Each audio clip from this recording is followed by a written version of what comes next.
What's going on, everybody?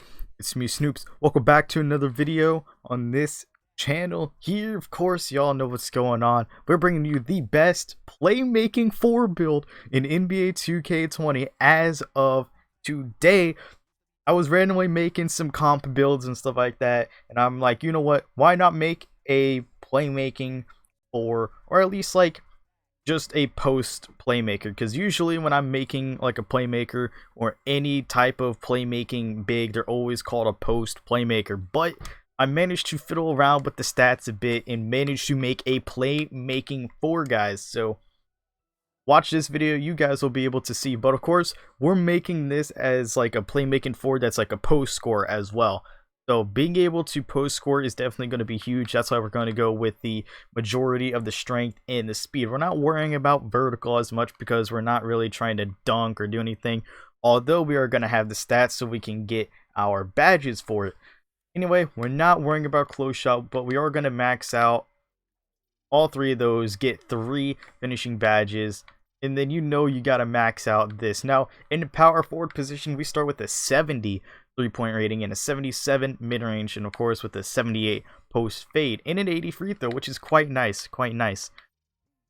Then of course we're going to max these out right here. We're not worrying about ball handling. We get 28 badges. That's that's like perfect. That's enough for a big.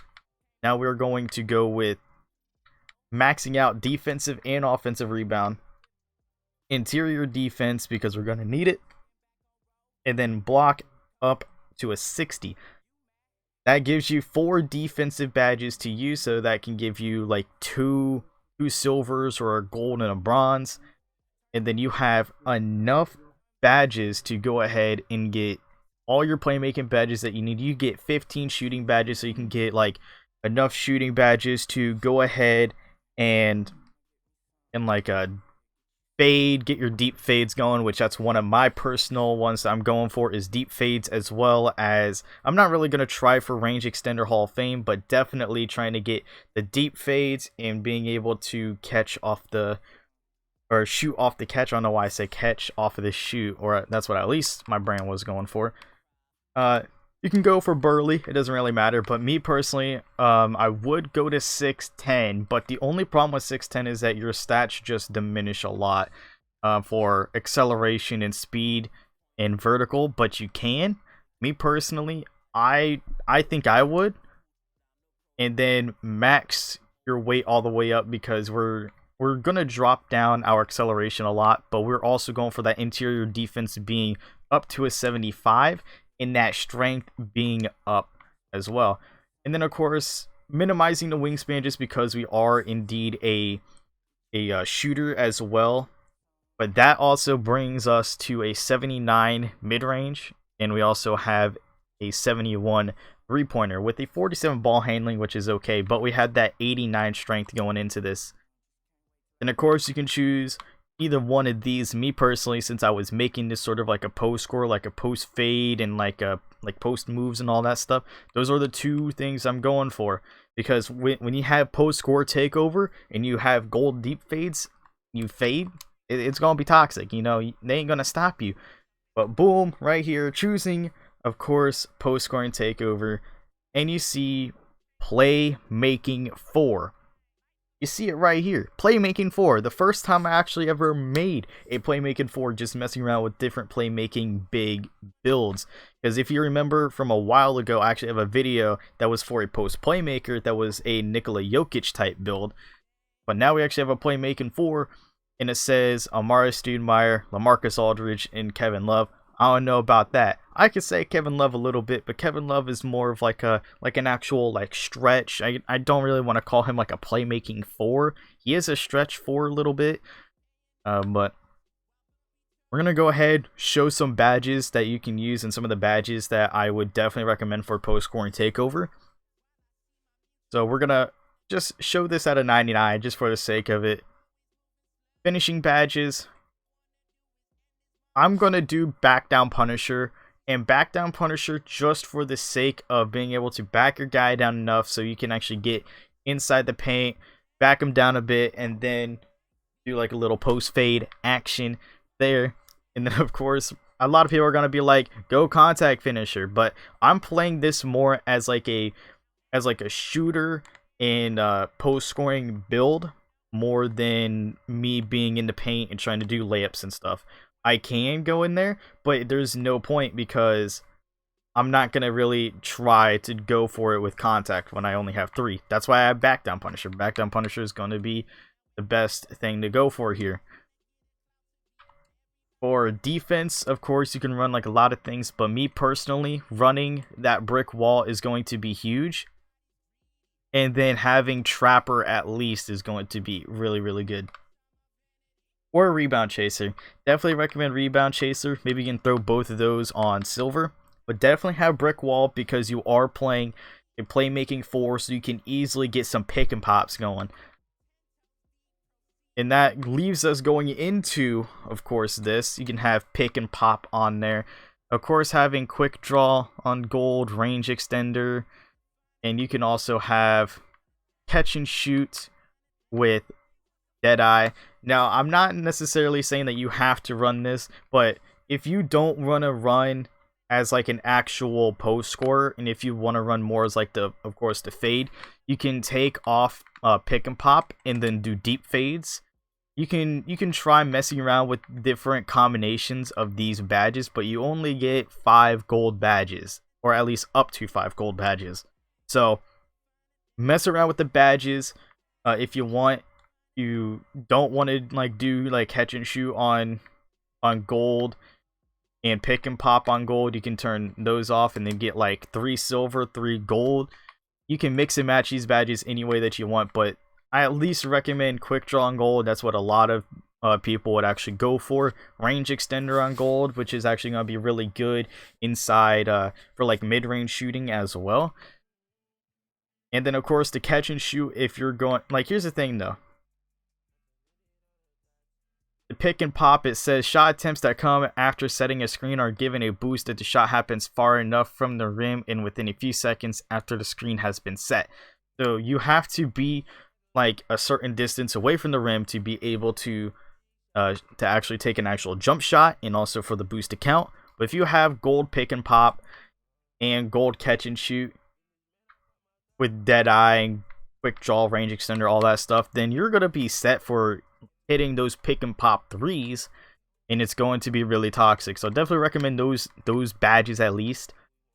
Post spin technician is definitely going to be one. Unpluckable is going to be huge because if you're posting up a lot, they're going to just straight up just try and go after you and all that stuff. Keep this in mind, guys. I wouldn't run floor general because you might be playing with a slashing play or a playmaker in the point guard / shooting guard, whatever. And if you are playing with one of them, I definitely want to run floor general because they usually would be the ones running it. But in this case, having like break starter on would be really, really good. That Dimer on Hall of Fame is a must because you are indeed playing that playmaking 4 role. And then downhill, not really. You don't really want to be playing downhill because it's not like you're going to be going down the court anyway and trying to go for it. Handles for days is really good. You can run Dream Shake, which is also really good. Needle Threader in Hall of Fame is going to be a must. And you can also, you can take Break Starter off if you want, or you can turn it on the Hall of Fame. Either way. But the last thing that I definitely would recommend is of course having something like Quick First Step. Quick First Step is always like somewhat of a must. I don't find it as much of a must because in this situation we're not trying to slash or trying to like get into position quick, but we are trying to back down people. So we have Postman Technician, we have the Postman Technician so we can try and get into the paint. Handles for days, so you know whenever we are like doing like a couple dribble moves or whatever on the 3-point line, we're not losing stamina.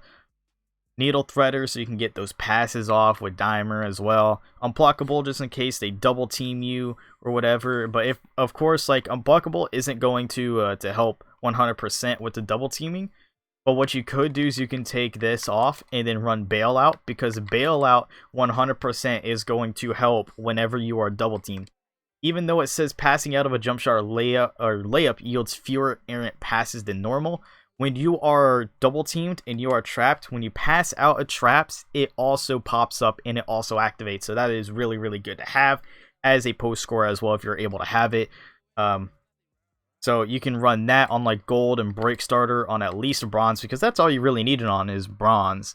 Because it's not like that you're trying to like yeet it down court like all the way, like full court shots, like, you know. But have it at least bronze, if not then silver. But bailout is definitely going to be good if you are going to play that role and if you are going to get double teamed. So it is really good to play on 5v5 with rec and all that stuff. Then when you bail out, you also have that dimer kicking into that person that's wide open on the 3, as well as needle threader activating as well. And then also dream shake, just so you can get like a little fake going. So it's just like you are in the paint, nobody's double teaming you, it's just you and the guy. Do like a little pump fake and then up and under. Just like last year with the up and under specialist. But this time it's dream shake. Just gotta hit them with that up and under. So that's it for this video, guys. Let me know what you guys think of this playmaking forward build in the comment section below. I definitely think this is going to be good for comp, personally, because nobody really runs this. And if you do run this, make sure you actually have a glass cleaning lock, because you're not going to have the defense that a lot of bigs would have. But you do have a decent rebound, you do have a decent block, and you do have like an okay interior defense. So you have okay stats for a non-defender. But I definitely would recommend running with a glass cleaning lock like a lot of people would. But you're in the power forward position. A lot of people are going to disrespect you and sleep on you on the 3-point line. But of course, maybe not, because you are called a playmaking forward. But who knows? Maybe they will sleep on you. But without further ado, guys, I'm going to end the video.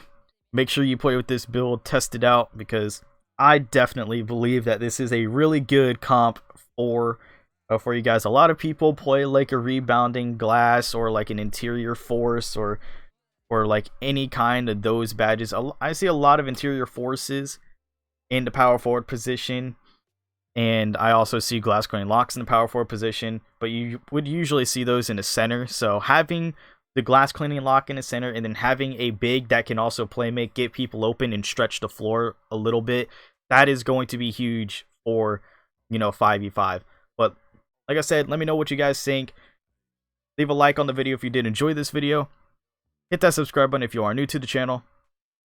And as always, hit the bell notification icon, you know. I upload, guys, so make sure you hit that bell notification icon so you never miss an upload. You know whenever I upload these build videos for you guys.